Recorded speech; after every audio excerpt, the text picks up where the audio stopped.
Мұхиттың ар жағынан Тұғай сәлем. Америкада тұратын 11 жасар қазақ қызы жат жерде ұлттық биімізді насихаттап жүр.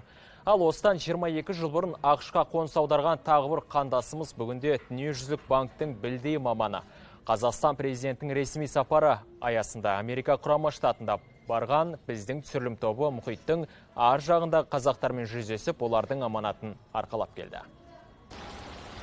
ақш-қа күнде барып жатқан жоқпыз. Сәті түскен сапарда Вашингтон мен Нью-Йорктың көрікті жерлерін түсіріп жүргенбіз. Кенет су бұрқақтың жанынан суретке түсіп, мәз-мәйрам болып жатқан адамдарды көріп, көзімізге оттай басылды. Қазақ шығар деп топшыладық. Сәлеметсіздер ма?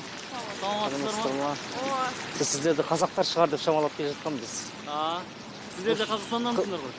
Ошақ тұрасыздар ма, қыдырып келдіңіздер ме? Біз Ошақта тұрамыз, Ошақ тұрасыздар. Апай сіз ше? Мен осында тұрам. Америкада тұрасыз.